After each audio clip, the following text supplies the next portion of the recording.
LiberalViewer presents. So, welcome to the February 5th edition of LiberalViewer Sunday Live Clip Roundup. Thanks for joining me. I picked out the weekend's 17 best, most newsworthy, most informative clips for what should be a really educational, fair use media criticism and political analysis show for you all tonight.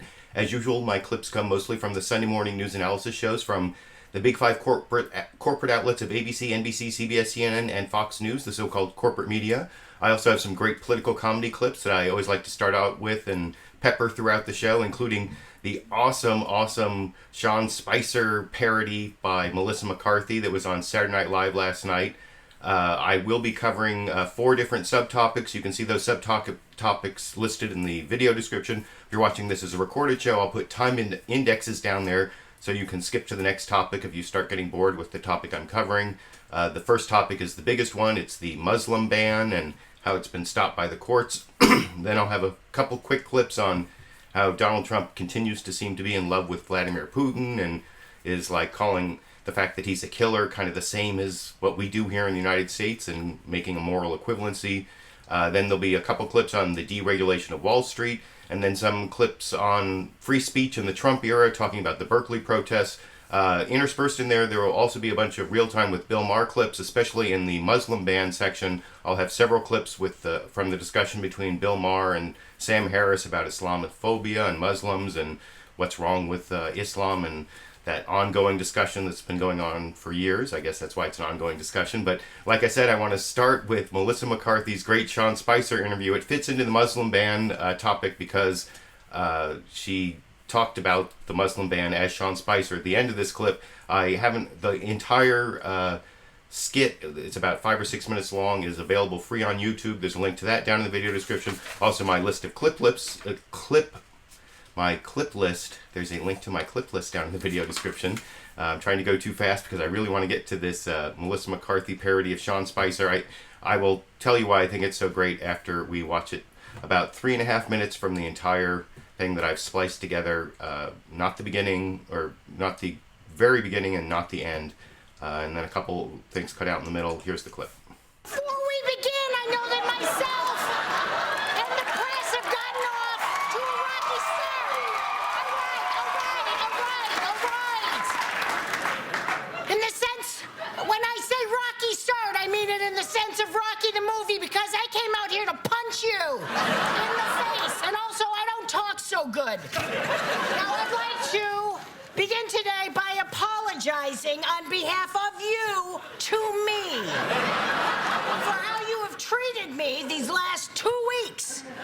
And that apology is not accepted. Because I'm not here to be your buddy. As you know, President Trump announced his Supreme Court pick on the national TV.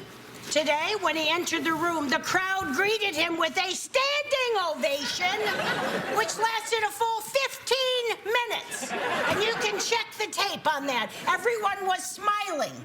Everyone was happy. The men all had erections. And every single one of the women was ovulating left and right. And no one was sad. Okay, those are the facts forever, and they're so. Glenn Thrush, New York Times, boo, go ahead. Yeah, I wanted to ask about the travel ban on Muslims. Yeah, it's not a ban. I'm sorry? It's not a ban. The travel ban is not a ban, which makes it not a ban. But you just called it a ban. Because I'm using your words. You said ban.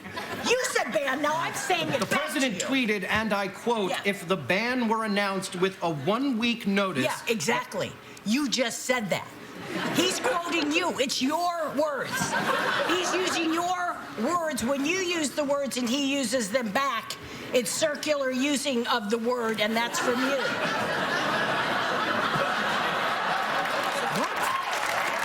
Seriously, Glenn? Are you going to start with this right out of the gate, Glenn? I mean, what do you want me to take my nuts out so you can get a better kick at them? Okay, you had to have known that I would ask that question. Okay, sit down, Glenn. Who here, just by show of hands, who here hates Glenn? Right? Everybody? 1, 2, 3, infinity? Now, see, let the record show that everyone raised their hands because everybody hates Glenn. So print that. That's your story. Next question. question. Go. Yeah, I would like to ask about Steve Bannon's role on the National Security Council. Yeah, that's a dumb question. That's a stupid question. Sit down, Glenn. My name is not Glenn. I know your names. I'm just saying Glenn, like in a general Glenn. It's your word. It's your word. Next, go. Yeah, I'm also concerned about Steve Bannon. A lot of people are saying he's the one behind this Muslim ban.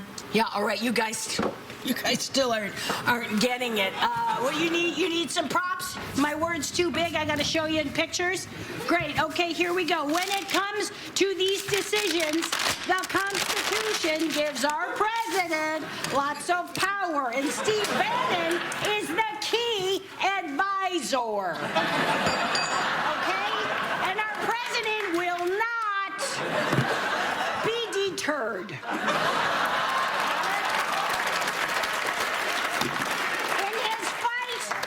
Against radical Muslims. Does anybody else have any questions?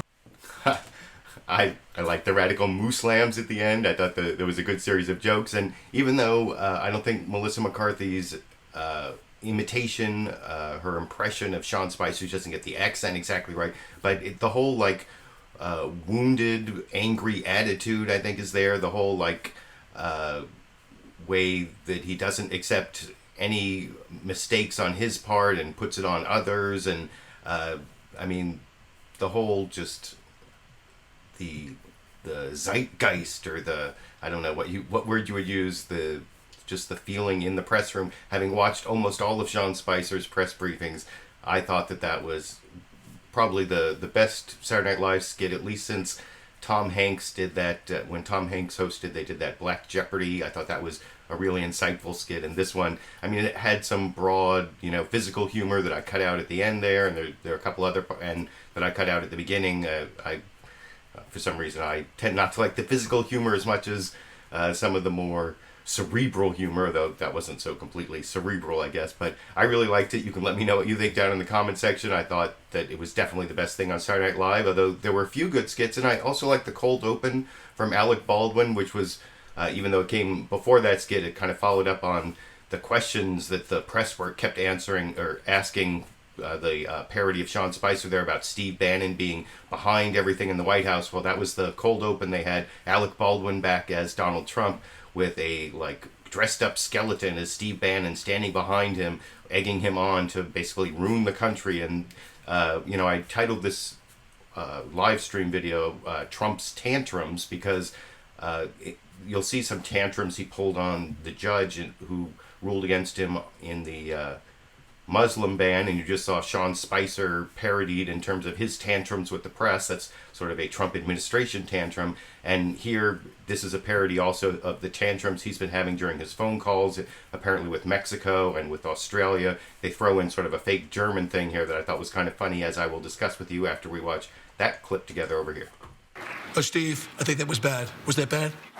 No, it went just according to plan. Whose plan? Your plan? No, your plan. Oh, okay, good. Let's call Mexico.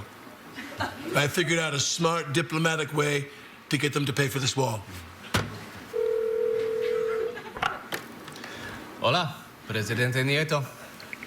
Guy who's going to pay for the wall says what? Okay. No, guy who's going to pay for the wall says what? Okay. No, you have to say what? You said what? You're going to pay for the wall. No way. You pay, loser. You're a bad hombre. Here come our tanks. Prepare to go to war. Hey, Steve, I'm getting too worked up. Maybe I should stop. Or maybe you should call Germany. Okay. Hello? Is this my sweet Barack? Barack Obama, I miss you. No, it's Donald Trump. Oh, gross. Hi, Donald.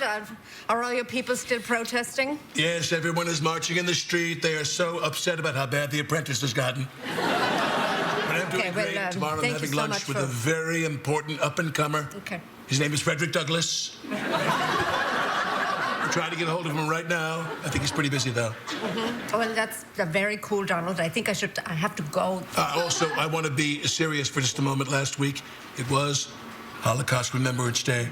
And as you know, 6 million people were at my inauguration. I mean, there were just so many people at my inauguration, but the media refuses to cover it. It's so unfair. And one day I'm going to write a memoir about this struggle and call it My Struggle. What would that be in German, Angela? It's Angela. What? My name is Angela. No, don't correct me. I'm in charge now. Germany sucks. Your wall failed. Prepare to go to war.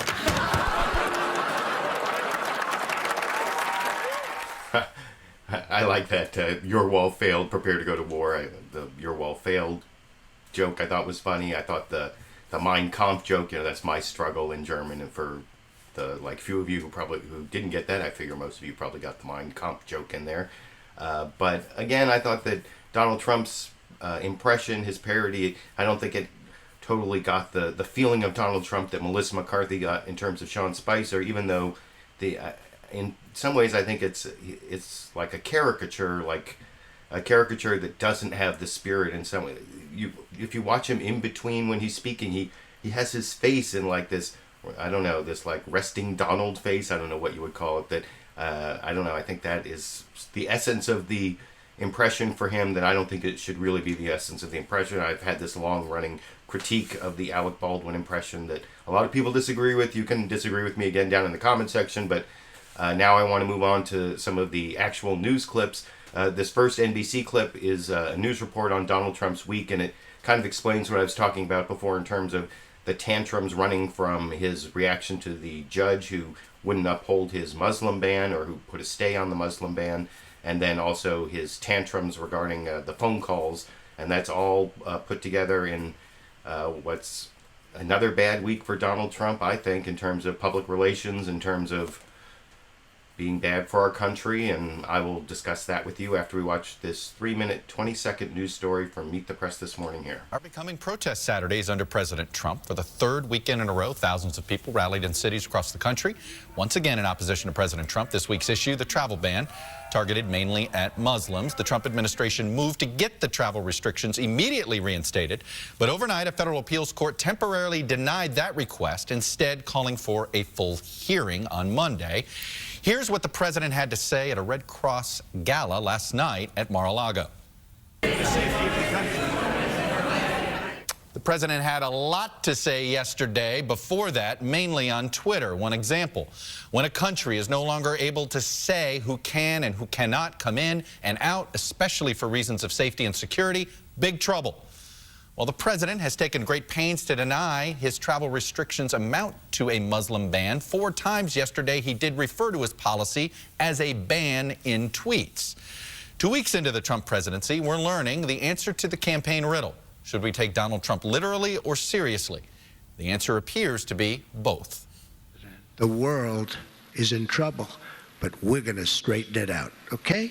Donald Trump is lashing out, tweeting on Saturday, the opinion of this so-called judge, which essentially takes law enforcement away from our country, is ridiculous and will be overturned. Federal Judge James Robart, appointed to the bench by George W. Bush, explained his decision blocking Mr. Trump's travel ban on Friday night.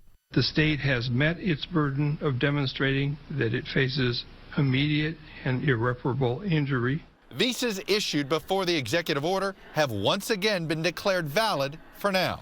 The travel ban confusion is the latest twist in a chaotic week and has even longtime U.S. allies asking, can the world handle Donald Trump-style diplomacy? When you hear about the tough phone calls I'm having, don't worry about it. President Trump is aggressive, tangling with longtime U.S. allies Mexico and Australia. Don't hang up. On tour in Melbourne, Australia, Bruce Springsteen didn't pull any punches. We stand before you, embarrassed Americans, tonight. And neither did Republicans on Capitol Hill.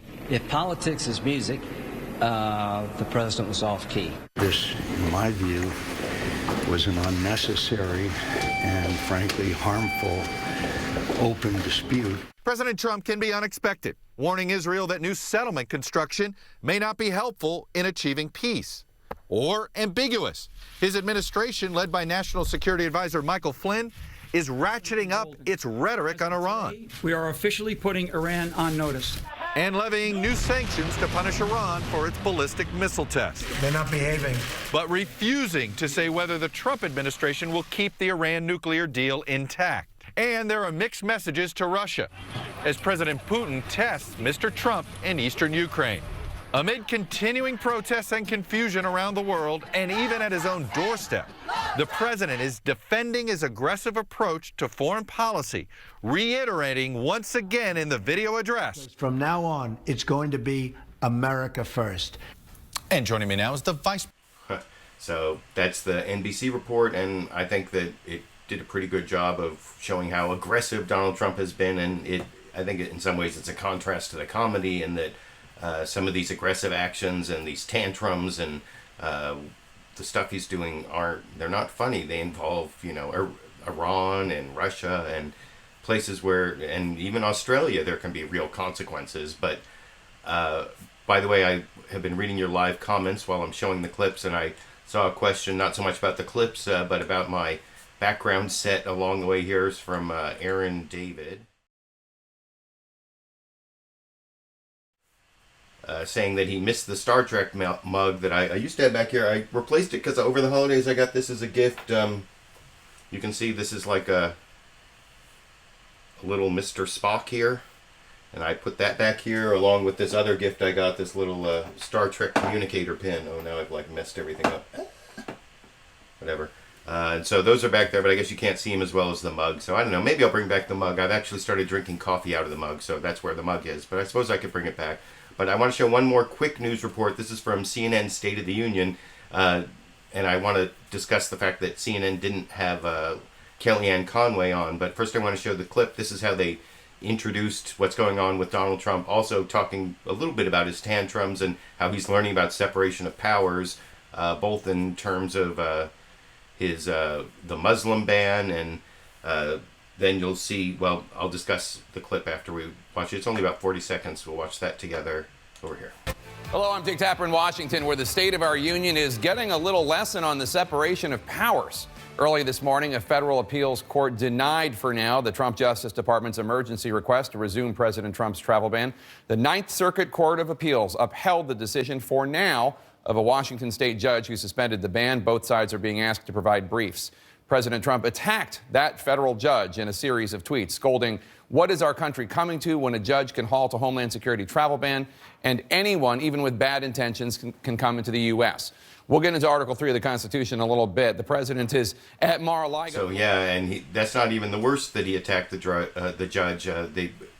You'll see in a later clip I show where they ask some of his surrogates to defend him. He actually called him a so-called judge, which seems above and beyond what he should be doing. Mike Pence was on 4 of the shows. He was not on CNN State of the Union with Jake Tapper there. I've been showing for the last couple weeks that even though there have been administration officials on the 4 of the other 5, all of the other 5 except, or all of the other 4, with CNN State of the Union being the 5th, ever since Donald Trump called CNN fake news in his news conference during the transition, they haven't sent any representative. And Mike Pence was on all the other four shows and not on CNN. And apparently CNN was offered Kellyanne Conway and turned her down. I guess they didn't want the alternative facts, although Mike Pence isn't doing all that great a job at giving real facts. And I'll show several clips from Mike Pence. Here's the first one where he is reacting to questioning from Chuck Todd on NBC's Meet the Press, talking about all the problems he's having and his attacks on the judges and why don't they just start over going through Congress. And you can see Mike Pence doesn't back off at all and totally defends the president, whether the facts warrant that defense or not, as I will discuss with you after we watch that together here. Let me start with the overnight developments in the ban. We now have, there's 10 different suits in various courts. Right. Obviously, the big one now has to one in Washington State. Let me ask you the question this way, and I know you're pursuing an appeal to this decision. We are. Is it time to sort of cut bait and say, you know what, rescind the order, go through Congress? Because there is support for the idea, but the specifics appear to be a challenge for you. Any thought of essentially rescinding and trying again?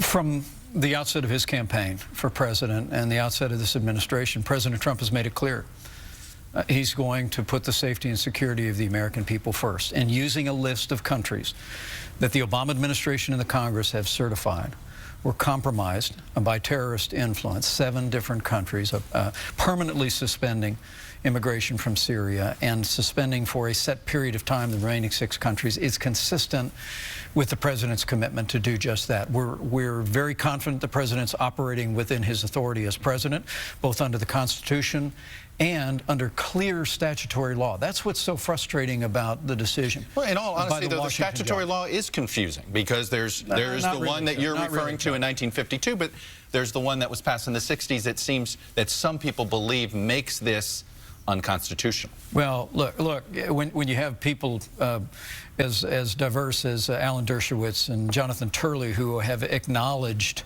the merits of the president's action under the Constitution and the law, I think it speaks for itself. We're very confident that we're going to prevail. We'll accomplish the stay, and we'll win the case on the merits. But again, the focus here is on the safety and security of the American people. That's why my question on the idea of sort of pulling it, because if this is a concern and this is something that's, you can't wait. You and I both know the court system's going to take a while. This could take weeks, maybe months. Why not do this in a way where you have proper consultations with different departments? There was a part of this that many Republicans in Congress believe it was done hastily. You have an opportunity to now to do a do-over. Why not? Yeah, it was not done hastily. There may have been some leaders on Capitol Hill that were not informed in the usual niceties of Washington, D.C. But look, we live in a very dangerous world.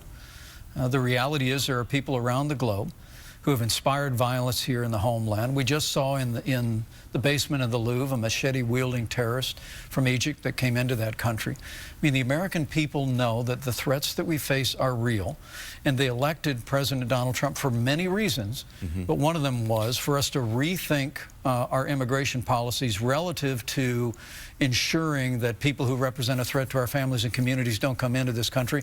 We'll continue to press that, and we remain very confident that the president's actions are on solid constitutional and legal grounds. Well, let me take you at your word on that.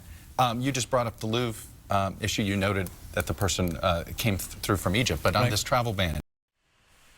And good for Chuck Todd there at the end for pointing out that he mentioned the guy from Egypt when we don't have a ban on people from Egypt. But there were a couple other logical fallacies or inconsistencies, at least, in what Vice President Mike Pence was saying there, where he was talking about how, first he said it wasn't done hastily, when it's pretty obvious it was done hastily. And even the next clip I show will be from New Jersey Governor Chris Christie, and he can't even say it wasn't done hastily. But then he says, it wasn't done hastily, but now we have to, it had to be done quickly because we have to get our security going. But because it was put together so hastily, now it's going to drag on through the courts, which was actually a pretty smart premise of Chuck Todd's original question, because it kind of boomerangs that argument back that if they really wanted to get this done quickly, they wouldn't have botched it, gone so quickly at the beginning and done it in such a badly formed way, so that now it's going to get slowed down in the courts. Even at this point, they could go back and get it done through legislation and make it actually legal, and probably get it implemented faster. I mean, I guess we'll see what happens when it goes to court on Monday. By the way, there's a link down in the video description to all the court documents and even of the hearing in the district court in Washington State. If you're interested, it's like over an hour-long court hearing if you want to get into all the nitty-gritty details of why they put a stay on the order and what all the flaws are with it legally and constitutionally. But I wanted to show this one clip from CBS's Face the Nation. It's actually two parts of the interview with New Jersey Governor Chris Christie spliced together, where the host, John Dickerson, is asking him about this Muslim ban, and he doesn't deny that it was kind of botched and put together hastily, but his defense of Donald Trump, I think it's kind of ridiculous, is, well, he's come so far from that totally unconstitutional Muslim ban that he initially suggested, so we should give him credit for, listening to people and not actually calling it a Muslim ban. Which I think is ridiculous, as I will explain after we watch that Chris Christie answer to John Dickerson on CBS's Face the Nation this morning here. Question about the president's executive order on immigration. Do you think this judge has overreached in his ruling? I think the judge is wrong on this one, and I think the fact that you have a Massachusetts federal judge disagreeing shows the resiliency and the strength of our Constitution. This is ultimately going to be resolved by the courts as it moves its way up. And I want to say this. I think the president deserves great credit in moving from where he began in the campaign, which was a Muslim ban, which I at the time said I completely disagreed with. The president has listened to experts and advisors over the course of time when he first made that statement to this executive order, which is tailored and direct to try to deal with 7 countries that are having a difficult time dealing with their own ability to control travel of their own people and policing of their own people.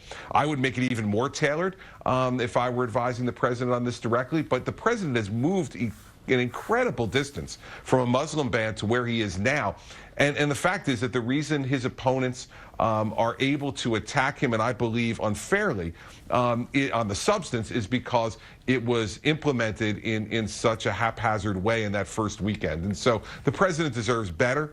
The policy is much, much better than where the president began during the campaign. I think that shows this is a president who's willing to listen to experts, willing to listen to advisors, and willing to amend earlier positions in order to try to keep America safe and have us have good relationships around the world. All right, Governor Christie, we're going to take a brief break here, and I want to pick up on Governor, I want to talk to you about what you called that haphazard rollout of this. When you were U.S. Attorney and as governor, you've worked with Muslim Americans because you argued, or at least I remember you explaining that you argued that good relations in the Muslim community help with law enforcement, help with those connections to do the business law enforcement has to do. Do you think there was any damage in the way this was rolled out, presented, not really explained, that affect that portion and views in the Muslim American community? Well, listen, I think that, you said earlier in your question to the vice president, is there a need to start over? I don't think there's a need to start over, but I do think there is a need for the administration to make sure they're very, very clear on this. I know the president's hard on this. The president has absolutely no hate in his heart for Muslim Americans. In fact, the exact opposite. This is a president who has great affection for all Americans who are here working hard, raising their families and contributing to the fabric of our society, including Muslim Americans. But this is what happens when things are not explained the right way from the beginning and are not implemented in a way that respects the process and is very careful about it. And that's why I said earlier in the week that the president was not well served by this. Now this means that he has to go out, and the administration needs to go out and make sure that they make his point of view clear. But I can tell the American people. Oh, who knows? Listen, I'm not inside the White House, and this isn't about assigning blame. This is about making sure that it's done the right way. And so in the end, I believe the president deserved better, and because I know his heart, and I know what the president wants more than anything else. He wants to keep the American people safe and secure, and that's all the American people, whether you're Christian, Jewish, Muslim, or any other religion that we have. Listen, John, I'm the governor of the most ethnically diverse state in this country. And I understand that everybody has cares and concerns, not only about their own ethnicity, their own religious colleagues, but also about everyone else in America. That's what the president's trying to do here. I believe in his heart on this one. But let me ask you again about, you've talked about his heart, but you've also said this was haphazard, which suggests some fallout. You are not without insight on the way he works and the way the people around him work. So I'm going to try you again on this. Whose fault is it, and why did it happen? You have an answer in your head. Tell it to us. John, I'm glad to see you've got ESP going for you this morning. I don't have an answer in my head, John, because I wasn't there. I don't know who the president made responsible. The president has a structure inside the White House with 3 folks who are predominantly in charge of operations at the White House, Mr. Bannon, Mr. Kushner, and Mr. Priebus. And so I can't read minds as to whose primary responsibility this was for this, but that doesn't matter. That's the Washington game of who are we going to blame. I think anyone who looks at this knows that it could have been and should have been done better. Right. We just see when people with green cards were being denied entry that this didn't happen the right way. So if you do have that name and you've read my mind, John, Governor, you say it. I don't have it, but I do have a commercial I've got to go to. Governor, thanks so much for being with us. So I thought it was first funny that New Jersey Governor Chris Christie there sort of criticized John Dickerson for saying that he could read his mind, that he had names in mind, but wasn't saying the names, after he also said he knew what's in Donald Trump's heart. That was like the major argument he was making in his previous answer, that he's not Islamophobic, he doesn't hate Muslims, I know what's in his heart, he loves Muslims, he's just worried about our safety. But then after criticizing John Dickerson, saying that he can't read his mind, that he has some names in mind, and there are no names in my mind, he then actually gave out 3 names there. It was Steve Bannon, Steve Miller, and Reince Priebus. Those were one of those 3 people like botched this order. Apparently he didn't say which of the 3, but he did give 3 names there. So that's what I thought was interesting and worthwhile and newsworthy about that clip, and I wanted to give you that commentary on it. And so now I have several clips. What is it? 1, 2, 3, 4. Is it 5 clips in a row here? Is that 5th? Yeah. 5 clips in a row on Bill Maher and Sam Harris talking about the Muslim ban and Islamophobia. And you may remember that back in January of 2015... Oh, wait. Before I have one Bill Maher clip. No, one more Saturday Night Live clip before I get to the Bill Maher clips. Since I was talking about how they botched the Muslim ban and how it was all done really hurriedly, there was actually this other really funny Saturday Night Live skit where it was like a hastily edited video that they showed of people coming through Customs and Border Enforcement. And it's first Cecily Strong is this nice, polite woman explaining, how it's all going to be convenient, and she's all like a customer service person. And then there's like some Trump appointee and some back office editing all this stuff. And my favorite part is the questionnaire that he shows. I hope you can see it, even though it's shrunk down a little bit. And I'll talk about that a little more after we watch that 45-second clip here. Our priority is to make this process easy for each and every one of you. Not you, not you. No way. Nice try. Not you. Oh, wait, he's good. Come on in, bud. No. In addition, you may be asked to provide a few simple confusing forms. If you need assistance, there will be someone to help you. With all your forms filled out, proceed ahead. Also forms D9, W8, F12, and D9B. You're almost done. Getting started. Effective immediately, all visitors will be subject to extreme vetting procedures, including a highly detailed questionnaire. You also need fingerprints, blood sample, urine sample, stool sample, and you will be required to eat a hot dog in front of us. So yeah, I think that there's more to that skit, that you can see the whole thing at a link down in the video description. I thought Beck Bennett doing that, especially there's a detailed questionnaire, and you saw the one question was, are you a Muslim? Yes, no, end of questionnaire, and eat the hot dog in front of you. That was the best part of the little skit there, or the little video, but it's worth watching the whole thing. I suggest you do it when you have a chance. And now finally I started to introduce the 4. That's why I was confused that there were 5 when I know there are only 4 clips that I'm going to show of Sam Harris and Bill Maher talking about Islamophobia and the Muslim ban. And this goes back to a video I made back in January 2015. Our priority is to make this process easy for each See, I'm screwing things up. Here is the video that I made in 2015. You can see it's called Sam Harris Defamed as Islamophobic by Glenn Greenwald, Reza Eslon, ?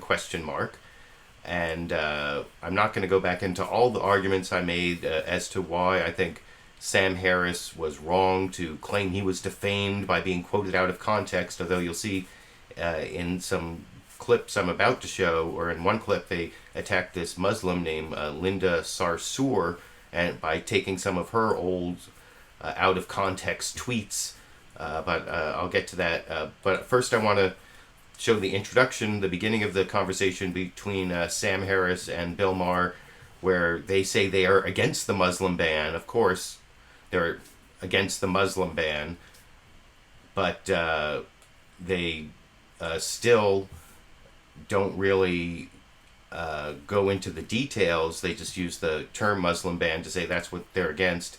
And I will discuss that clip with you after we watch. It's about 2 minutes long, the first 2 minutes of the conversation between Bill Maher, where they sort of try to differentiate their Islamophobia from the Islamophobia of Donald Trump supporters over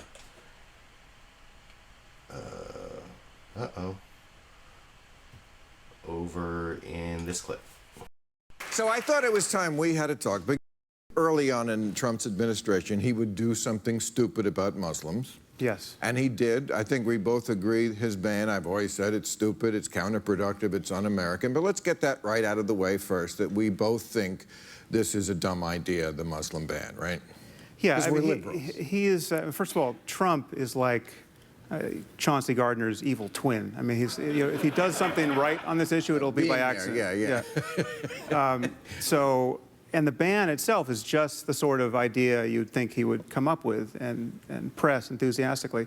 It's a terrible idea, even if your only concern is security, right? And that's not our only concern. I hope we get to that topic. But, I mean, we have to win a war of ideas with the Muslim world, and we need allies. Right. And we it's not about immigrants, it's about ideas. Yeah, and we want, yes, the ideas cross borders. I mean, immigration is just one part of this problem, but we should be desperate to have moderate Muslims in this society. We want moderate Muslims. We want ones who speak out. I thought it was great when London elected a Muslim mayor, because when you elect someone mayor, then they have to say out loud our Western values, and he has. He doesn't even like it when women cover their face. Yeah, and when you view this as a war of ideas, you see that we need to empower the actual reformers in the Muslim world. So and the way to do that is not to put up a blanket ban. Also because you never know what is in someone's mind. Do you remember this, just last year, the Strasbourg cell that they broke up in France? Yeah, that's what they called it? Okay, I remember the headline in the New York Times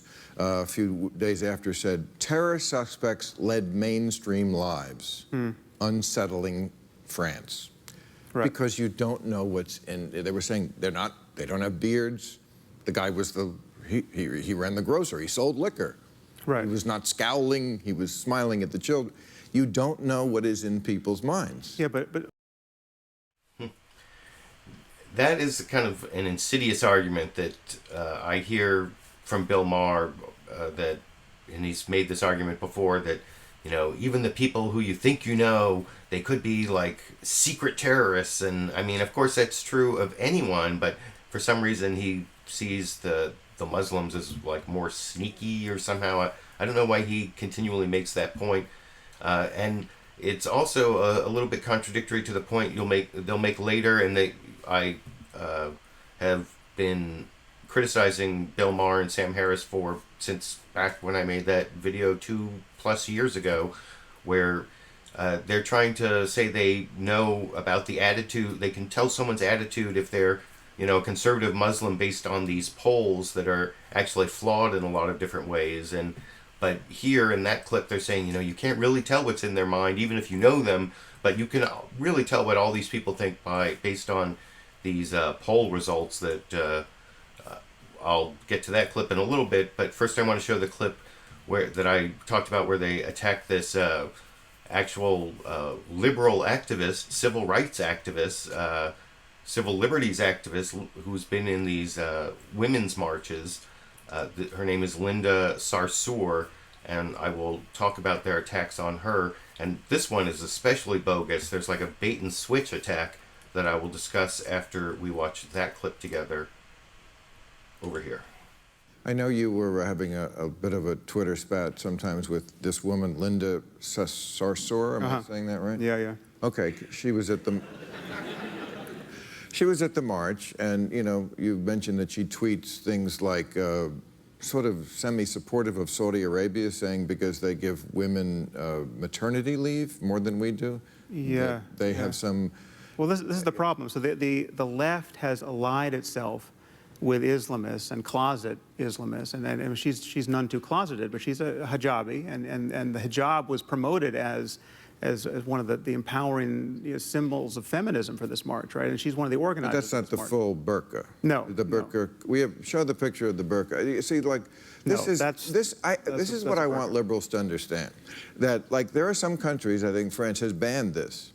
I'm not for banning. I think that's not the right approach, is to tell anybody how they can dress, but also stop saying that's normal. Well, that's not normal. Yeah, If you think that's normal, you are so part of the problem. There is a human being in there who might want to feel the sun on her face or make eye contact or register a smile. And most are not there voluntarily. That's the thing. I mean, you're not for banning. I mean, you should be able to wear whatever costume you want, but the subset of people who are wearing these things purely because they want to, without being coerced by their community, right? Without having a level of misogyny. Or brainwashed from centuries. I mean, but no one wants to be that. And also, I mean, why are they covering women like that? Because otherwise men might get aroused. Right. So they're blaming the women for the men's horniness. I mean, if you were, I mean, you couldn't create in a lab a idea that should be more opposed by liberals. Then we cover the women and blame them if men get horny. And we have one of this woman you mentioned, Linda Sarsour. She's one of the organizers of the Women's March. She has people like Bernie tweeting, "I march with Linda," right? But she's someone who has gone after Ayaan Hirsi Ali, who's a real feminist hero, and she's tweeted absolutely defamatory things at her, like she doesn't deserve her vagina, she deserves an ass whipping. I mean, she's a theocrat. Now, I don't think that Linda Sarsour is a theocrat. She wouldn't be working with ACLU activists I know. I mean, I haven't really gone into her whole background. I don't know exactly all the comments that Sam Harris was talking about there. I did notice that she tweeted this in the last 24 hours here. This is a Linda Sarsour tweet. "Don't judge me by tweets taken out of context or something stupid I said 6 years ago. Judge me by my clear civil and human rights track record." And that's basically what I've seen. What I know about Linda Sarsour is the work she's done for civil rights and civil liberties.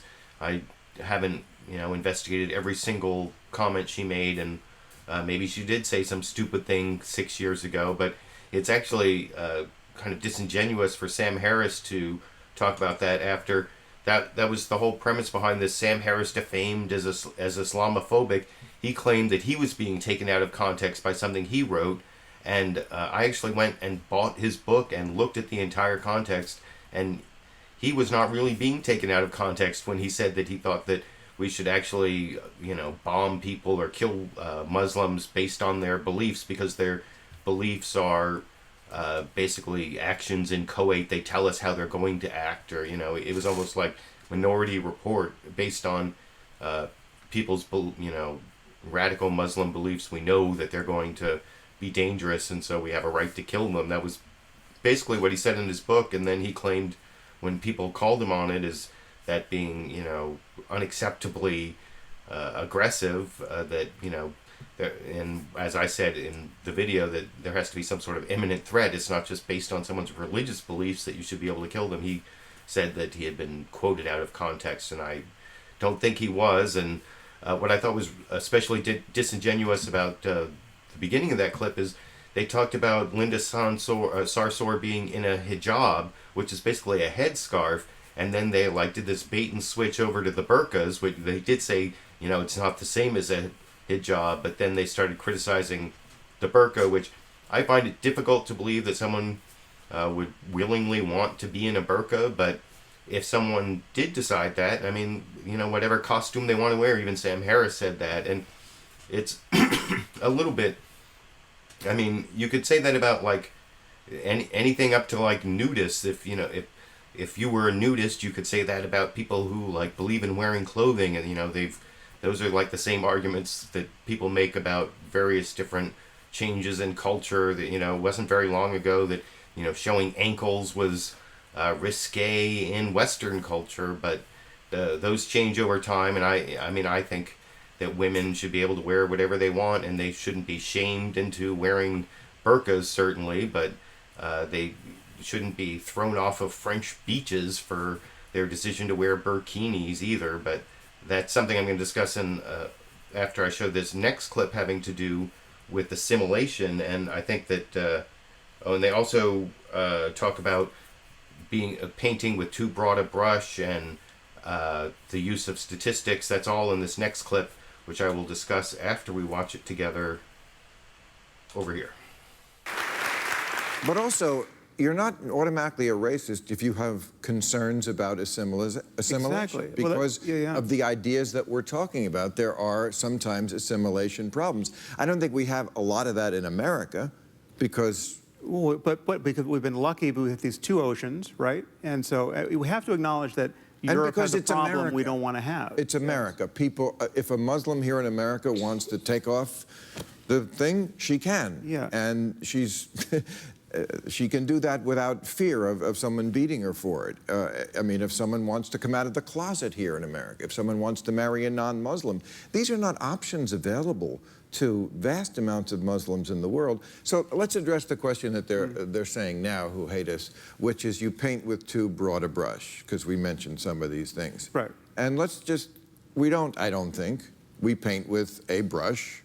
It's neither too broad. We're painting with statistics, right? I mean, Right. like you're talking about 43% of this and 78% of this. And on any specific question, these numbers can move around, but the numbers are never consoling, right? When you ask the Muslims in the UK whether you want to live under Sharia law, right, or whether the Danish cartoonist should be imprisoned, right, you don't get the tiny numbers you would hope to get, right? And that's a problem that we have to speak honestly about. And just as you just said, you don't have to be a fascist or a racist or even a Trumpian to not want to import people into your society who think cartoonists should be killed for drawing the prophet, right? That's a totally rational thing not to want. And the left has been demonizing anyone who will talk about this. Right. And I would say to you, finally, you know, asking you, what is the proper liberal response? And I think it begins with, yes, understanding that we are never going to defeat terrorism if we don't reform Islam. Yes. And we are not going to reform Islam if we can't talk about it. And if Muslims can't talk about it. And Muslims can't. If we don't encourage, empower, and oblige Muslims to talk honestly about this, yes. Okay. Thank you. So you notice Sam Harris, this is like the last part of that entire 12-minute discussion. And by the way, there's a link down in the video description. You can see the entire video free on YouTube of that 12-minute discussion between Bill Maher and Sam Harris. And in that end part, Sam Harris kind of contradicts the beginning part where they're saying, oh, we're against the Muslim ban.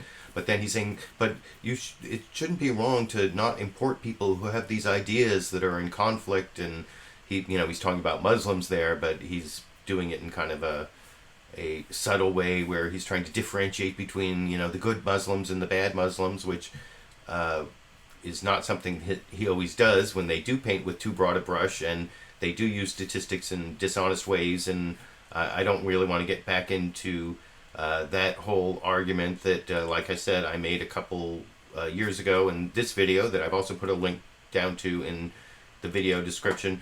But the other thing that I think Bill Maher got totally wrong there, they started talking about why is it that America hasn't had such a problem with our Muslims here in, American Muslims being radicalized as much as, say, in Europe. And he started talking about it's because here, you can take off the burqa without worrying about it, and you can come out as gay without worrying about it. And but that's also true in Europe. And Europe is even more secular and more accepting of giving up your Islam than here in the United States. What is different about the United States is in the United States we have a lot more tolerance of different religions and free exercise of religion and pluralism where, there's certainly Islamophobia and certain parts of the country where it's very difficult to be a Muslim. But in general, at least the religious right tends to want the government to allow the free exercise of all religions, and they certainly embrace Judaism at this point, and they even will sometimes embrace the right of Muslims to give free exercise, and the law certainly protects that more than what goes on in Muslim countries. In European countries regarding Muslims. I was talking about that burkini ban.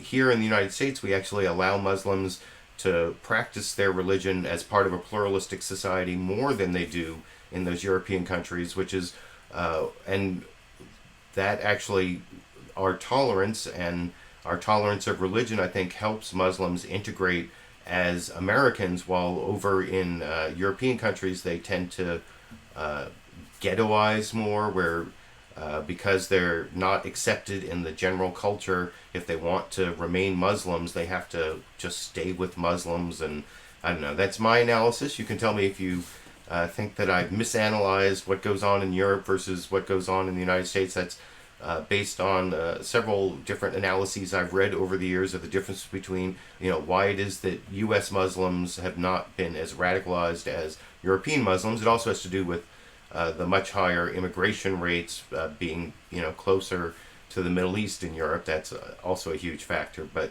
I want to show one last clip of the Sam Harris Bill Maher discussion. This isn't from that 12-minute video during the regular broadcast. This is actually from the overtime segment, where I thought it was interesting that Bill Maher tried to claim that he never said that Islamophobia wasn't a bogus term, that it's a real thing and we should have recognized it all along. It's just they exaggerate Islamophobia. And Sam Harris actually disagrees and says that we shouldn't use the term Islamophobia. And I think what Bill Maher's saying here is a little disingenuous. I seem to recall him poo-pooing the idea of Islamophobia in multiple previous instances. And now that Donald Trump and the rise of Trumpism has shown that there really is real Islamophobia out there, he's, I think, demurring a little, but Sam Harris won't even go that far. This is the last Bill Maher Sam Harris clip I'll show tonight over here. Did we even talk about the people in Quebec? I mean, a terrorist act against Muslim brothers and sisters. And they are victims. I'm saying they are, most people who are victims of that terror are Muslims themselves. We understand that. Right. And by the way, until Donald Trump became president, Islamophobia, which is real, we never denied that true. I mean, there are people who just don't like other people because they're different. Yeah, although I would argue it's a bad word that we shouldn't use. It is a propaganda term that prevents this kind of conversation. But it's also, there's a component of it that is also real.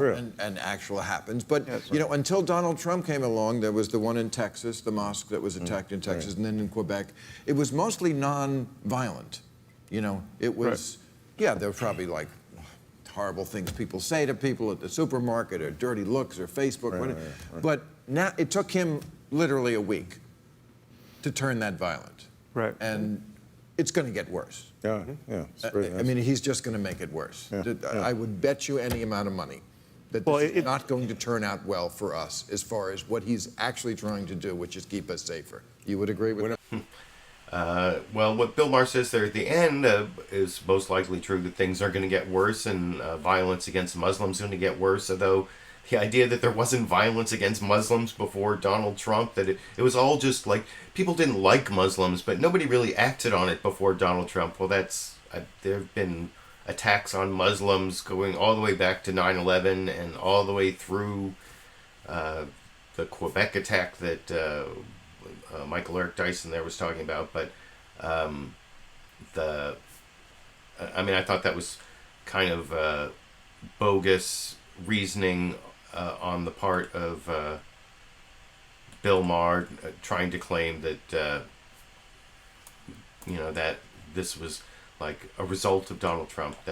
And then notice how at the beginning Bill Maher tried to claim that Islamophobia, it is a real thing, which he never really said before, and was, like I said, I think if I look back, I could find a couple instances where he claimed it's, Islamophobia isn't a real thing. I always get comments about that because, fear, you should be afraid of Islam, and, they've talked Islam being the motherlode of bad ideas. That's, Sam Harris and Bill Maher agreeing to that, and they have their own previous statements that painted with too broad a brush and went too far, and now I think Bill Maher has recognized a little bit the error of his ways, but Sam Harris is just trying to pretend he's a liberal now in the era of Trump, but he's not really, I don't think, disavowing any of his views about Muslims that definitely painted with too broad a brush and definitely advocated some really nasty ideas that I talked about once again in that video I made a couple years back that I've linked down in the video description, and you can watch it if you want at your leisure, and you can tell me if you agree with it or not. But so that's the last clip I want to play on the Muslim ban. I have 3 sets of 2 clips coming up, 2 on what Donald Trump said in his interview with Bill O'Reilly prior to the Super Bowl. This was a clip that was actually previewed yesterday on Fox News on Saturday, where he sort of equated Vladimir Putin as a killer with what the United States has done in the past, saying we're not so innocent. And in some ways, there's some truth to that, but it's certainly not exactly. The fact that the United States has been involved in killing, some of which is not moral or ethical or even legal, and you can come up with instances in the past, but I still don't think you should draw the moral equivalence to Vladimir Putin. And I want to show 2 clips on this. The first one, it starts with a little introduction showing a clip of Donald Trump talking to Bill O'Reilly and saying this thing about Vladimir Putin. This is on CNN's State of the Union, and then Jake Tapper has the Senate Majority Leader Mitch McConnell on, and I think I may have a chance to do my Toby the Turtle impression, because he really sticks to his talking points on this one. So I'm not going to critique every utterance of the president. That's one of his talking points when he definitely says Vladimir Putin is a thug, and he thinks that the United States is an exceptional country, and he wouldn't make the comparison. But he doesn't directly critique what Donald Trump says. He said the same thing about what Donald Trump said on judges. I didn't take that clip, but it's kind of I'll do my little Toby the Turtle impression of Mitch McConnell sticking to his talking points after the introduction from Jake Tapper showing what Donald Trump said to Bill O'Reilly about Vladimir Putin over here. Mar-a-Lago this weekend, but he'll make an appearance at the Super Bowl via an interview with Fox News' Bill O'Reilly that will air during the pregame show. Here's a little clip.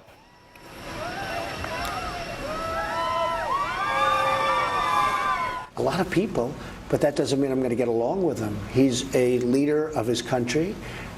I say it's better to get along with Russia than not. And if Russia helps us in the fight against ISIS, which is a major fight, and Islamic terrorism all over the world, right, major fight, that's a good thing. Will I get along with him? I have no idea. It's very possible I won't. Putin's a killer. A lot of killers. We got a lot of killers. Why, you think our country's so innocent? We got a lot of killers. Let's get right to Senate Majority Leader Mitch McConnell, who joins us from Louisville, Kentucky. Leader McConnell, thanks for joining us. Let's start right there. Are you comfortable with the President of the United States seeming to equate U.S. actions with those of Putin's authoritarian regime? Well, look, Putin's a former KGB agent. He's a thug. He was not elected in a way that most people would consider a credible election. The Russians annexed Crimea, invaded Ukraine, and messed around in our elections. No, I don't think there's any equivalency between the way the Russians that conduct themselves and the way the United States does.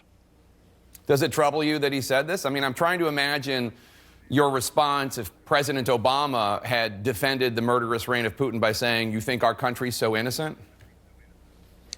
Well, look, I'm not going to critique the president's every utterance, but I do think America is exceptional. America is different. We don't operate in any way the way the Russians do. I think there's a clear distinction here that all Americans understand, and no, I would not have characterized it that way. I'm not going to spend the whole interview on this, but you say all Americans understand. Are you confident the president understands it? Because he just said something that could have been broadcast on RT. I mean, he said, we got a lot of killers out there. You think our country's so innocent, when asked specifically by Bill O'Reilly, no less, about Vladimir Putin being a thug. Again, if Barack Obama had said this, I can't imagine there wouldn't be protests in the street. Look, Jake, I can speak for myself, and I already have, about my feelings about Vladimir Putin and the way the Russians operate. I'm not going to critique every utterance of the president. I obviously don't see this issue the same way he does. All right, let's move on. Turn to another topic that came up during President Trump's pre-Super Bowl interview. Yup. I'm not going to critique every utterance of the president's. I don't agree. I'm not gonna critique every utterance of the president. Yup. Okay. That's the best Toby the Turtle impression I can do for that's Mitch McConnell's talking point. And I think he actually did a better job of showing his disagreement with what Donald Trump said in terms of the moral equivalency between Vladimir Putin and previous leaders of the United States, or what's going on, you know, comparing a still somewhat fragile, possibly with Donald Trump as president, but still a liberal democracy with a constitution that we actually generally uphold, with what's going on in Vladimir Putin's Russia. And I think that over on NBC's Meet the Press, Chuck Todd did a great job of holding Vice President Mike Pence to account when he tried to wiggle out of what Donald Trump told Bill O'Reilly. You'll see first he shows the clip again, and Mike Pence says, oh, I don't think he was drawing moral equivalence. He's just trying to get good relations. And then you'll see that Chuck Todd on NBC's Meet the Press was ready with like all the like really sketchy authoritarian things that Vladimir Putin's been doing as the ruler of Russia. And I will discuss that clip with you after we watch Mike Pence answer to fairly good questioning, I thought, from Chuck Todd on Meet the Press this morning over here. To respond to something, an excerpt of the Super Bowl interview the president's doing about Vladimir Putin. Here it is. Do you respect Putin? I do respect him. Will I get along with him? I have no idea. It's very He's a possible killer, I though. won't. Putin's a killer. A lot of killers. We got a lot of killers. Why, you think our country's so innocent? Moral equivalency? No. Is there a moral equivalency there? What was that, Mr. Vice President? No, not in the least. Not in the least. I mean, look, President Trump has been willing to be critical of our country's actions in the past. And, what you're hearing there is a determination by the President of the United States to not let semantics or the arguments of the past get in the way of exploring the ability to work together with Russia and with President Putin in the days ahead. Specifically, if you played the rest of that interview, he said he didn't know if we would be able to get along with them better, but the president's top priority is to hunt down and destroy ISIS at its source. We have a common interest with Russia to do that. The president has made it very clear he doesn't know whether he'll have a better relationship. I mean, you know with the Russia. Putin record here. Let me just put it up here. Obviously, a former KGB agent, in itself an institution of mass killings. What he's done to fund and promote the separatists in eastern Ukraine. Proxy wars that he's gotten involved in that, of course, ended up in the killing of innocent passengers on MH17. Then there's the list of mysterious deaths that are Putin-related. This is not something, what American leader has done something similar? That's what the president seemed to say there. No, that's not what the president said in the least. Then why can't he say a negative thing about Vladimir Putin? He has expressed himself in the campaign, an election that he won, that he was determined to go forward and see whether or not we might be able to start anew in a relationship with Russia. I mean, the president has said many times, if we got along with Russia better, that would be a good thing for the world. If we were able to work with Russia to hunt down and destroy ISIS and confront radical Islamic terrorism, that would be a good thing. And what you have in President Trump is someone who is not going to look in the rearview mirror so much as looking out the windshield. But he's also made it very clear, Chuck, maybe not, maybe it's not going to work out, but I think he's absolutely determined. He had a productive conversation with President Putin.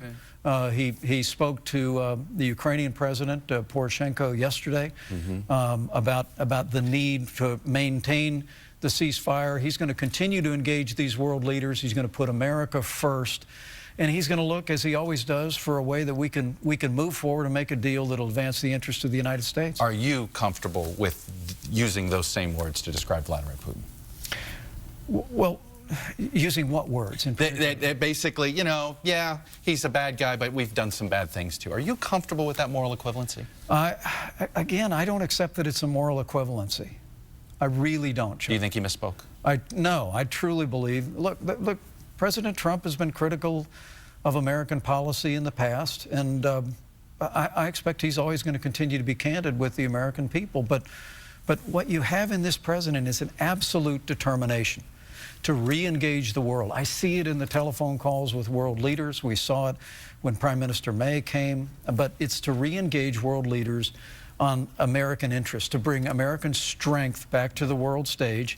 Okay. And President Donald Trump, people know that here's someone who knows how to put a deal together. Right. And if he can make a deal with Russia or other countries that's going to advance the security of the American people and advance the interest of peace in the world, we're going to look to do that. All right, Vice President Pence, I'm going to leave it there. I know you're about to go to the Super Bowl. Do you have a rooting interest? You know... And Chuck Todd was not the only person to ask Mike Pence who he was rooting for in the Super Bowl. Apparently, he's not rooting for anyone because his Baltimore Colts aren't in there. I think that's what, or maybe the Indiana Colts from whatever. I don't even follow football, so what do I know? But the point being that I thought Mike Pence's answer to Chuck Todd was really weak there. The idea that it wasn't moral equivalence, he didn't misspeak, that somehow this is, if President Obama had said something like that, you know, I hate people actually usually who make the argument that, you know, if something that never happened had happened, you people would have reacted really badly, so we can react badly now to something that actually did happen. Usually I don't like that argument, but I heard from the Republicans for so many years about how President Obama was apologizing, you know, the apology tour, and how he was, you know, not believing in American exceptionalism, that I can't help myself from making the argument that if Barack Obama had said what Donald Trump said to Bill O'Reilly, the Republicans would have like gone crazy. And you can let me know what you think about that down in the comment section. That I think that it's possible that this, and even the Muslim ban, I've been reading some theories that this is all sort of a distraction from the real like kleptocracy that's going on, and there's some really bad other stuff going on. I didn't want to leave the broadcast without having a couple clips on an issue that's not getting a lot of play, and that's the giveaway to Wall Street. I mean, there's going to be a big giveaway to the rich coming up in terms of the tax cuts, but in terms of getting rid of the regulations on the Wall Street banks, the regulations that were actually put in place to try to stop the bad behavior that led to the big economic crash back at the end of the George W. Bush administration, back the last time we had a Republican. Well, apparently they did not learn their lesson, and there were very few questions about this. One place I saw it was a question of Mike Pence on Fox News Sunday, of all places, and I have to give Chris Wallace credit for asking this question of Vice President Mike Pence, since he was on 3 other programs, and I did not see this question asked anywhere else of the Vice President. And I think even the follow-up from Chris Wallace was pretty good, talking about how the cabinet appointments are not really following through on Donald Trump's rhetoric, you know, out to the working class people in the Rust Belt in Ohio and Pennsylvania and Wisconsin, how he was going to fight Wall Street, and Hillary Clinton was the candidate of Wall Street because she like made all these speeches, and I was even worried about Hillary Clinton being too close to Wall Street, but look at what Donald Trump is doing, and that's why I voted for Hillary Clinton over Donald Trump, because a Democrat who's maybe too close to Wall Street is nowhere near as bad as a Republican who is basically the tool of Wall Street. And I think that even comes through on Fox News Sunday this morning, the questioning of Chris Wallace of Vice President Mike Pence. And I will also show Bernie Sanders talking about this even more passionately, but Mike Pence's answer is even weaker than his answer to Chuck Todd in that previous clip. Here it is from Fox News Sunday this morning here. The president issued other orders this week, basically saying that he's going to revisit the Dodd-Frank regulations on the financial sector that were enacted after the 2008 crisis. Isn't this president sending a message to Wall Street that he's going to back off? No, the message that we're sending to Main Street is that we're going to pull back this mountain of red tape that is stifling access to capital and loans, particularly for small businesses across this country, and we're going to get this economy moving again. I got to tell you, both on the campaign trail with the president and since the outset of the administration in meetings with business leaders and labor leaders, they tell us that in addition to cutting taxes, that rolling back the avalanche of red tape that's stifling this economy and frankly stifling the availability of loans and financial resources for companies is of paramount importance. And the action the president took this week, surrounded by leaders in the Congress who've been working to reform, if not repeal, Dodd-Frank, is just the beginning of that effort. And we're going to continue to work hard while we protect consumers along the way. We're going to continue to work hard to advance the kind of regulatory reform that'll make resources and loans available for a growing America. But, Mr. Vice President, the market spoke on Friday. The price of Wall Street firms, their stocks, rose sharply, and the fact is that two of the key players in revisiting the rules are going to be Steve Mnuchin, the Treasury Secretary, and White House advisor Gary Cohn, and they are both former top executives at Goldman Sachs. That sure sounds like you're aiming at Wall Street, not Main Street. Well, but you know, I understand that, and we're proud to have both of those men involved in this administration to bring their expertise. But look, the reality is that you can talk to small business owners across this country, and since the passage of Dodd-Frank, frankly, we've seen the availability of loans in banks across the country begin to dry up for small businesses. Simply the cost of compliance for smaller loans is too heavy in the wake of Dodd-Frank. That's what we're hearing from Main Street, and what you saw the president do this week is begin to roll back those regulations, use common sense, and really unleash the kind of resources that are going to make it possible to see small business America and all of business America grow and create jobs. The president, and another... So, I don't think Chris Wallace really did that great a job of trying to rebut any of those last talking points that Vice President Mike Pence used, where he tried to cover up what they're really doing by saying, yeah, it's really going to help Main Street. But I think the original question, and certainly the follow-up question about the stocks of Wall Street banks going up, and the two Goldman Sachs people, not to mention Steve Bannon, who used to work for Goldman Sachs as well, that they're really rolling back the regulations on Wall Street that stopped the misbehavior, or it didn't even go far enough to stop the misbehavior that caused the 2008 crash. There were still banks that were too big to fail, and the fact that it didn't go far enough makes me even more worried that it's been rolled back. And I'm glad that Chris Wallace at least brought it up with Mike Pence, but I don't think he did enough to rebut it, and that's why I'm actually very happy to show this next clip, where this is Senator Bernie Sanders, who was over on CNN State of the Union talking to Jake Tapper, and Jake Tapper asked him about this. There's sort of a subtle dig at Bernie Sanders partway through this clip, where Jake Tapper mentions how, you know, people were so worried, you know, maybe it was because people brought up Hillary Clinton's Wall Street ties, or he almost is talking about how Bernie Sanders may have weakened the ability for people to attack Donald Trump and to get the people who believe Donald Trump. But Bernie Sanders, you know, doesn't really take that bait, but he does go into a really strong argument about Donald Trump taking the country in a very dangerous direction, not just in terms of Wall Street, but in terms of a lot of other things, and a plea to reasonable Democrats. He even talks about Mitch McConnell being like a good guy and a reasonable guy, even though he disagrees with him on everything, and he like makes a plea to him that he has to like step in before Donald Trump becomes basically an authoritarian. And I'll discuss that clip with you. This is maybe, again, the sleeper clip of the episode. This is, I think, maybe, other than maybe the Melissa McCarthy clip, this may be my favorite clip of the night. Bernie Sanders, what might have been. And I'll talk about it with you after we watch it together here. Took steps on Friday to begin dismantling the Dodd-Frank financial regulations that were put into place following the economic crash of 2008. Take a listen to President Trump talking with Jamie Dimon, the CEO of JP Morgan Chase. So many people, friends of mine, that have nice businesses, they can't borrow money, they just can't get any money because the banks just won't let them borrow because of the rules and regulations and Dodd-Frank, so we'll be talking about that. You have long called for stronger banking regulation. There is this study by the Harvard Kennedy School of Government that found that community banks were having a difficult time complying with the regulations in Dodd-Frank. Do you see any upside at all to relaxing any of the Dodd-Frank regulations? You know, it is hard not to laugh to see President Trump alongside these Wall Street guys. I have to say this, Jake, and I don't mean to be disrespectful. This guy is a fraud.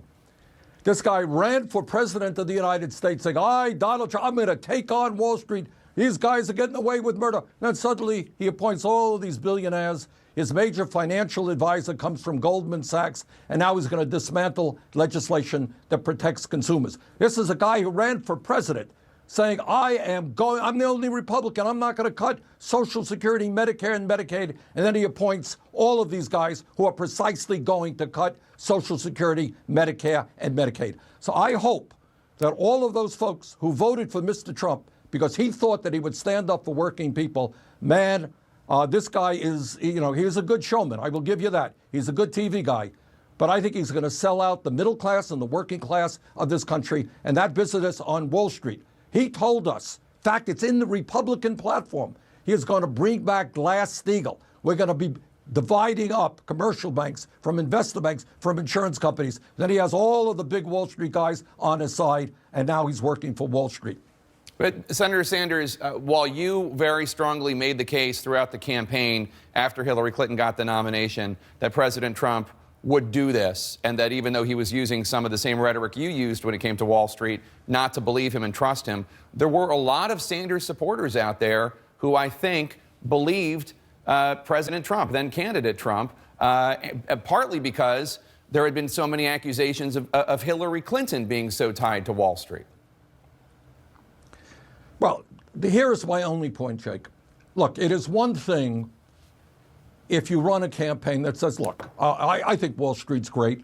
I think the drug companies are great. I think we have to cut Social Security, Medicare, and Medicaid. And if people want to vote for that, that's fine. That's democracy. But you have a president who I think in a totally fraudulent campaign said that I'm going to stand up for the working people. Look at his cabinet. We've never had more billionaires in a cabinet in the history of this country. Look at his appointees. These are people who are going to go after the needs of working families, the elderly, the children, the sick, and the poor. That is called hypocrisy. And by the way, I think people like Mitch McConnell, who you just had on, who is a mainstream conservative politician, are going to be put into a very, very difficult place. And I would hope that people like Senator McConnell and other Republicans have the courage to stand up, A, to Trump's movement toward authoritarianism, toward a situation where Trump says, everybody is terrible and wrong. I am the only guy who can protect the American people. You know what? Men and women in our military did not stand up and fight and die to lead us in a direction of an authoritarian society. We are a democracy, not a one-man show. We are not another Trump enterprise. It's called the United States of America. We're not a business run by Mr. Trump. And I hope that Senator McConnell, who's a decent guy, conservative guy, I disagree with him on everything. But I would hope that he and his Republican friends will make it clear to Trump that this country belongs to all of us and that it's not a one-man show. Senator, there's a big fight going on.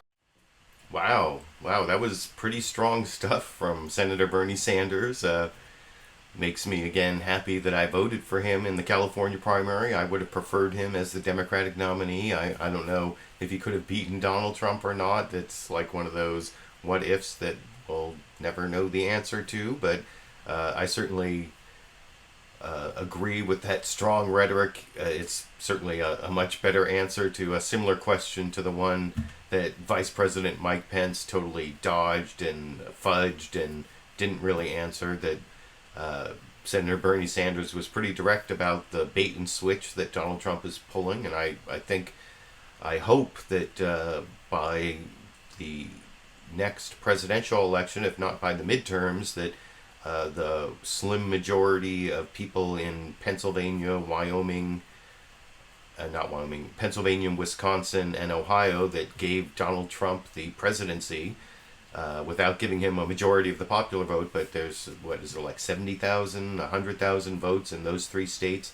that those people who thought that he was going to fight Wall Street and bring back jobs, that they're going to learn the truth, and that Donald Trump is basically going to be a one-term president, and he's going to lose a lot of power and lose.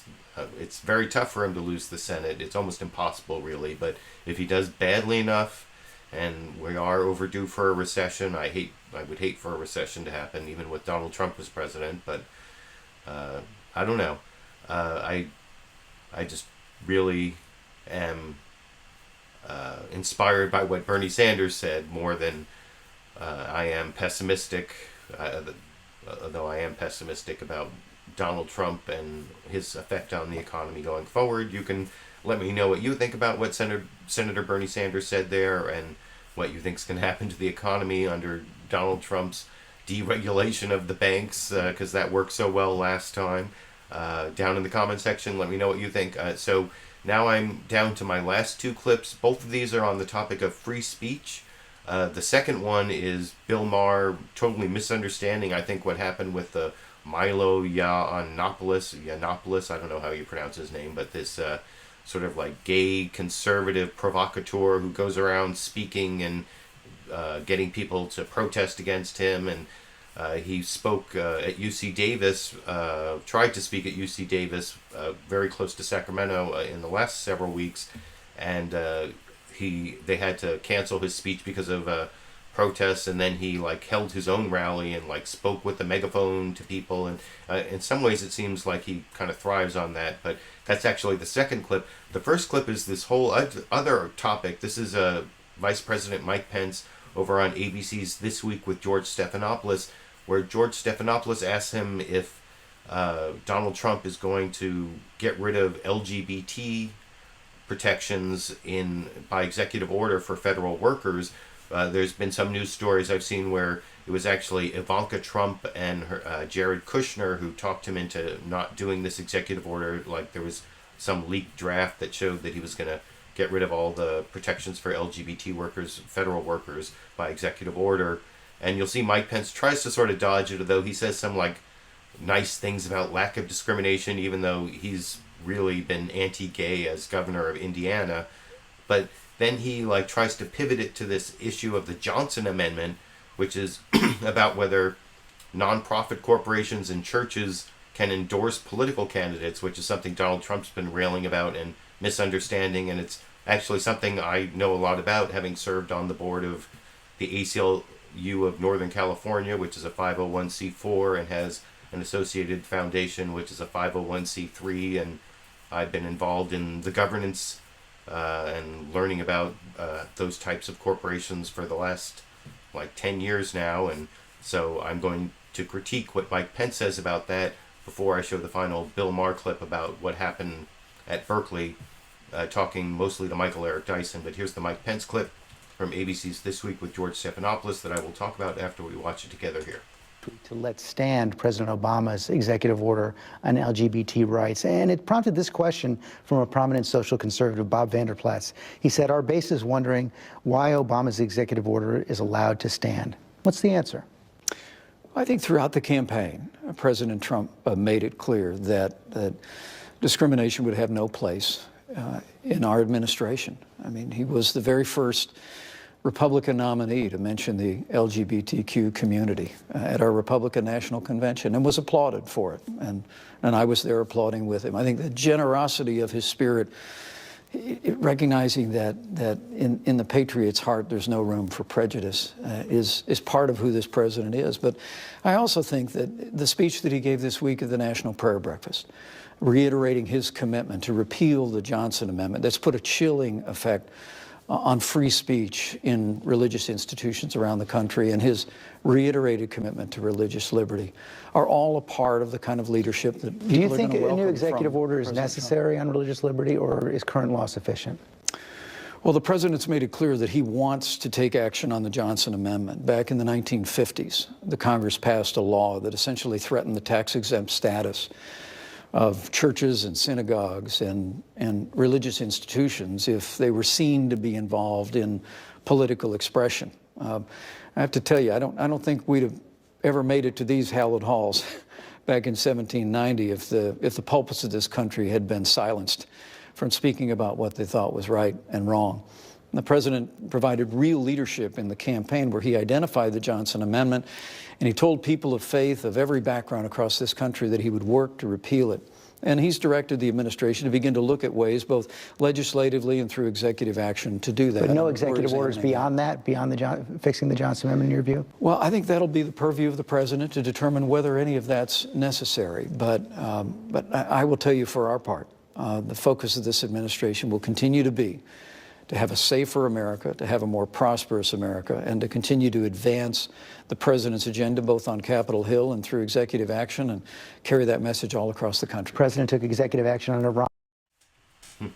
So first you saw Vice President Mike Pence there kind of dodge the whole LGBT issue. He said, you know, when he wouldn't rule out that there would be an executive order that would get rid of the protections. He just said he's going to continue to focus on this other stuff, but he didn't really answer that question, and he said like some sort of like, you know, rosy things about lack of discrimination, but nothing concrete. But then he also tried to totally pivot to this Johnson Amendment idea, which he completely mischaracterized, and Donald Trump has mischaracterized this as well, saying that it means that that religious people can't engage in political expression, and that's not what it means at all. It's tax-exempt churches. And I've made videos about this. I didn't have time before the broadcast, but after, if you're watching this as a recorded show, I'll put a link down in the video description to a Fox News bias video I made a while back about how they were trying to cover up the fact that these churches were, tax-exempt churches were trying to act like super PACs, which is there are two kinds of tax exemptions, 501c3 and 501c4. And churches are 501c3, just like the ACLU Foundation, where if you give a donation, it's tax deductible. If you give a donation to a church, 501c4s, your donation isn't tax deductible, but the actual nonprofit corporation doesn't pay taxes on any income that, you know, because it's nonprofit, it doesn't have to pay taxes itself, but donations to a 501c4 aren't tax deductible, and they can do more lobbying. A 501c3, which is what a church would also be, what they can't do is they can't intervene in an election, which basically means they can't endorse a political candidate, but they can take a position, you know, moral issues. If they want to say that, you know, we have to pass a bill to fight homelessness because that's what Jesus told us to do, or, you know, on issues, they can say anything they want about, you know, political issues. They just can't endorse partisan political candidates when they're talking on behalf of the church. Like a pastor, a minister can't endorse Donald Trump or Hillary Clinton from the pulpit to his or her congregation if they want to remain tax exempt, because donations to a political campaign aren't tax exempt.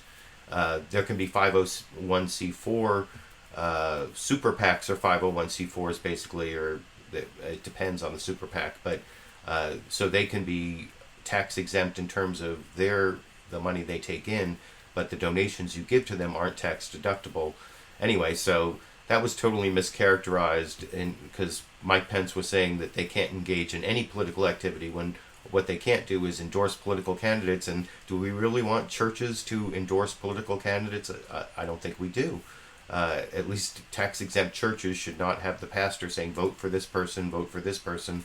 You can let me know what you think down in the comment section. But now I want to finally get to the last clip. This is about the protests in Berkeley against Milo Yiannopoulos, or however you pronounce his last name. And I think it's completely mischaracterized by Bill Maher, where they talk about it being a problem with free speech on campuses, when, first of all, the UC Berkeley campus, you know, I lived in Berkeley, excuse me, I lived in Berkeley for a while. My wife is a graduate, has an undergraduate degree from UC Berkeley. I have several other friends who went to UC Berkeley. I think it's a good school, and Bill Maher spoke at one of the graduations after some people tried to disinvite him. he actually got to speak, so I don't know what he's complaining about in terms of free speech at Berkeley. I even made a video about his speech at Berkeley, and the point I want to make about Milo Yiannopoulos' speech there is, first, Berkeley invited him to speak, so that's tolerant of free speech. Then students who disagreed with him had a nonviolent protest, that's also free speech.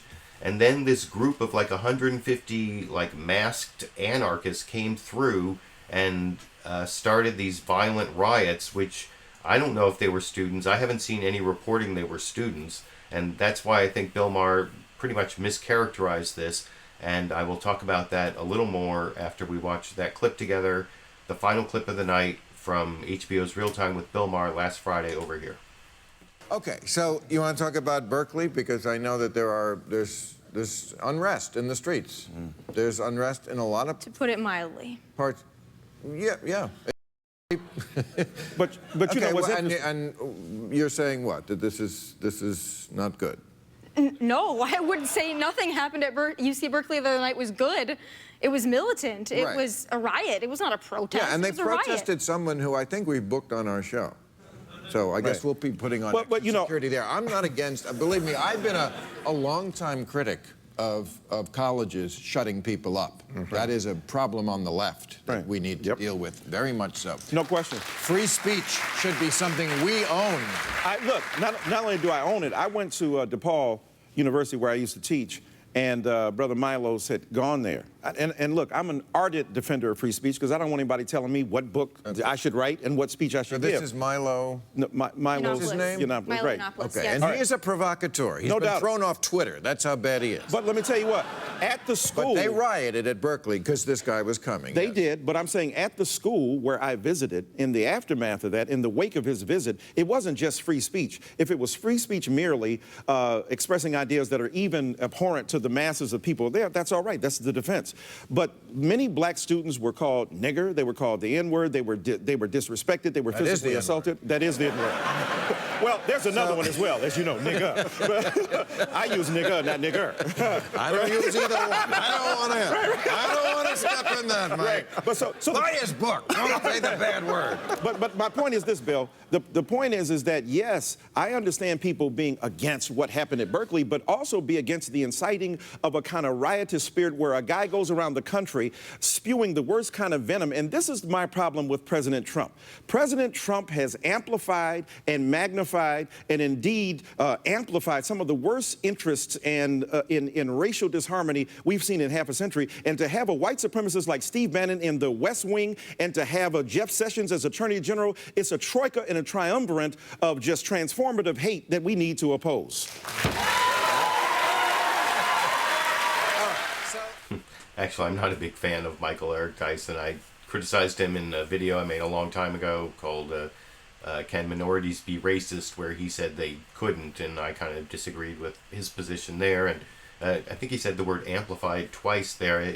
Sometimes it seems like he's trying to use like too many words with multiple syllables there. And the other thing that I disagreed with was, like I said before I showed the clip, Bill Maher's characterization of the campus and UC Berkeley being responsible for intolerance of free speech when I don't really think that was the problem, as I explained, at least according to, living only like 90 miles from Berkeley where I am and visiting there a lot and knowing people from Berkeley, and I haven't seen reporting that shows that that's actually what happened. And anyway, that's the last clip I wanted to show you, and I hope you appreciate all the clips I picked out for you, and I'm sorry for the stream problems for the live viewers. If you want to help out my videos, you can give me a thumbs up down there, or just a motivational, positive comment down in the comment section. You can share this video on social media, and of course, I appreciate all of you who support me monthly on Patreon, and some people have been getting my #LiberalViewer candles, which I give out when your lifetime Patreon contribution reaches $30. I've been sending those out every month, so down in the video description you can become one of my monthly patrons, or if you live in one of the special 6 countries or 8 countries where YouTube allows fan funding, there's a little eye here you can click on in this corner where you can give me direct fan funding. That's another way you can support my videos. I don't know if you noticed the video I made about Kellyanne Conway's Bowling Green massacre. That was demonetized by YouTube because the subject was too sensitive. I'm a little worried that might happen to this video because I did talk about the Muslim ban and various other things. So the other thing I didn't like about Michael Eric Dyson was the other thing I was worried that might get my video flagged is he said the N-word and then he said the N-word, if you know what I mean. He said the actual N-word and then he used the euphemism the N-word. Why would you do both those things? That was a little weird. I don't know. I guess when you're on live television you get a little amped up and sometimes you say things that you might not ordinarily say. That kind of happens when I'm live streaming to me sometimes, so I have to be a little bit tolerant, though, like I said, I'm not a Michael Eric Dyson fan. But if you're a fan of mine, I appreciate you showing up every week during the Super Bowl with stream errors, whatever's going on. I really enjoyed showing you all these clips, watching them with you, giving you my commentary, reading the live commentary, and I'll read your comments for the recorded show. I will upload separately because of the stream errors, and I will be back next week, hopefully around the same time. I will be back for the foreseeable future, giving you my commentary and the best clips from the Sunday morning news analysis shows from the big 5 corporate outlets. And until next Sunday, or until I make another edited, produced video like I did 2 this week, so who knows what could happen this upcoming week, until whatever happens next on my YouTube channel, I guess I will just be seeing all of you around the internet.